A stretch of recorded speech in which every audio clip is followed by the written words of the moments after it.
लेखा शास्त्र विषय लेकर कक्षा 12वीं में पढ़ने वाले प्रिय विद्यार्थियों, आप घर पर रहकर सुरक्षित हैं और बिना मास्क लगाए घर से नहीं निकलें। पर्याप्त सोशल डिस्टेंसिंग का पालन करें, भीड़ में नहीं जाएं। विद्यार्थियों, आपको घर पर रहकर आपके समय का सदुपयोग करना है। आज की इस वीडियो में हम बात कर रहे हैं लेखा शास्त्र विषय के अंतर्गत साझेदारी संलेख के अध्याय की।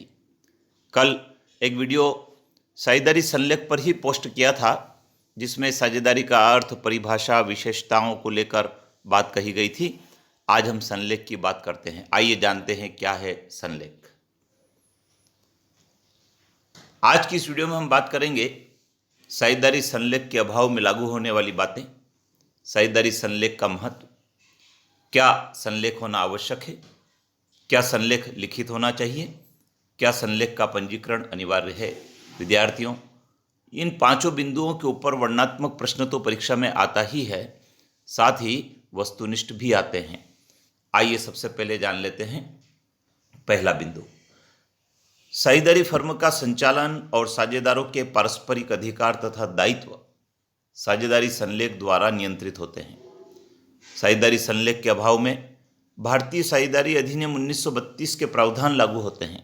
विद्यार्थियों, इसके पूर्व वीडियो में हमने बात की थी, साझेदारी संलेख साझेदारों के बीच किया गया एक समझौता होता है जो साझेदारी व्यवसाय को चलाने के संबंध में होता है।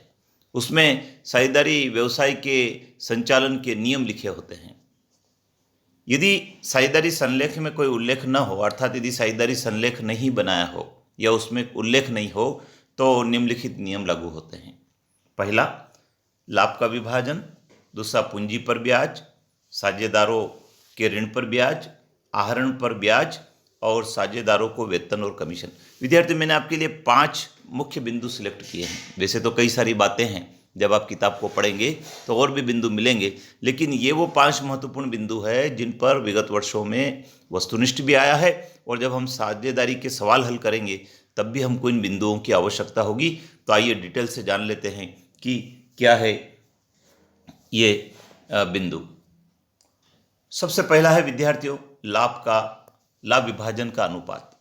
साझेदारी संलेख के अभाव में लाभ विभाजन का अनुपात समान होता है, अर्थात जो भी लाभ होता है फर्म में उसको सभी साझेदार समान रूप से आपस में बांटते हैं। पूंजी पर ब्याज, साझेदारों को पूंजी पर ब्याज नहीं मिलता है। यदि साझेदारों के बीच किसी प्रकार का अनुबंध नहीं है तो साझेदार फर्म में जो पूंजी लगाते हैं उसके ऊपर ब्याज नहीं मिलता है। साझेदारों के ऋण पर ब्याज, साझेदारों द्वारा दिए गए ऋण पर 6% वार्षिक की दर से ब्याज दिया जाता है। हानि की दशा में भी यह ब्याज दिया जाता है। यदि साझेदारों के बीच कोई अनुबंध नहीं है, कोई समझौता नहीं है, कोई संलेख या संविदा नहीं है, तो ऐसी दशा में साझेदार द्वारा फर्मों को दिए गए ऋण पर 6% वार्षिक की दर से ब्याज दिया जाता है। आहरण पर ब्याज, आहरण का मतलब होता है विद्यार्थियों, जब कोई साझेदार अपने निजी काम के लिए व्यापार से रुपया या माल निकाल लेता है, वो आहरण कहलाता है। और यदि संलेख नहीं है, समझौता नहीं है और साझेदार फर्म से आहरण करते हैं तो उसे आहरण पर ब्याज नहीं लिया जाएगा। साझेदार को वेतन और कमीशन, यदि किसी साझेदार को फर्म में कार्य करने के लिए कोई वेतन, कमीशन या अन्य कोई पारिश्रमिक नहीं दिया जाएगा यदि संलेख नहीं है। आइए संलेख का महत्व जान लेते हैं। साझेदारी संलेख का महत्व कई बिंदुओं से स्पष्ट है। विद्यार्थियों, संलेख फर्म के संचालन को सरल बनाता है। जो साझेदारी फर्म का संचालन सब साझेदार मिलकर करेंगे या उनकी ओर से कोई एक व्यक्ति करेगा, तो ऐसी दशा में वो संलेख का उपयोग करके संचालन को सरल बनाता है। साझेदारों के अधिकार कर्तव्यों की व्याख्या होती है कि साझेदार को फर्म में क्या अधिकार होंगे। कई सारे अधिकार साझेदारों को होते हैं। लेखा पुस्तकों को देखने का अधिकार होता है, प्रबंध संचालन में भाग लेने का अधिकार होता है, खातों के निरीक्षण का उसको अधिकार होता है, जानकारियों को लेने का उसको अधिकार होता है। वो कौन कौन से अधिकार और कर्तव्य हैं उसकी व्याख्या संलेख में की जाती है। साझेदारों के संबंध को परिभाषित करता है। साझेदारों के बीच जो आपसी संबंध है वो संबंध किस प्रकार के हैं ये भी संलेख में परिभाषित किया जाता है।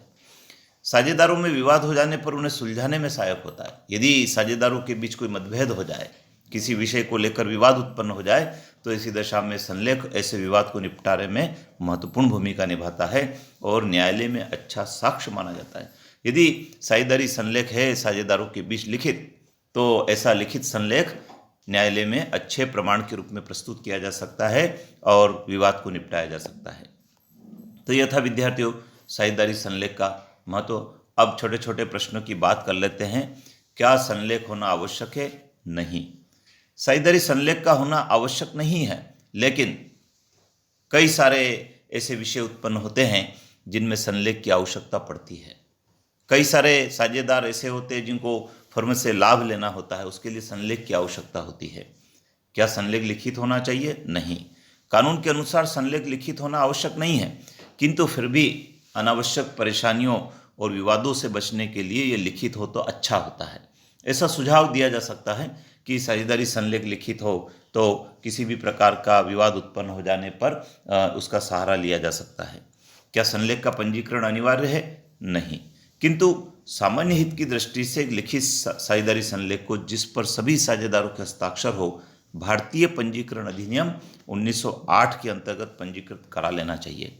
पंजीकृत जो संलेख होता है वह संलेख सामान्य हित की दृष्टि से अच्छा माना जाता है, अतः संलेख को पंजीकृत करा लेना चाहिए। तो विद्यार्थियों, ये साझेदारी संलेख से संबंधित जो महत्वपूर्ण बिंदु थे वो मैंने इस वीडियो में कवर करने के प्रयास किए हैं।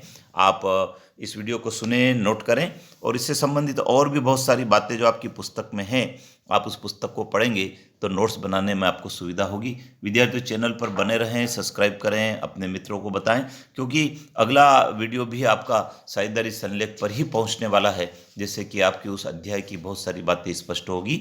जय हिंद।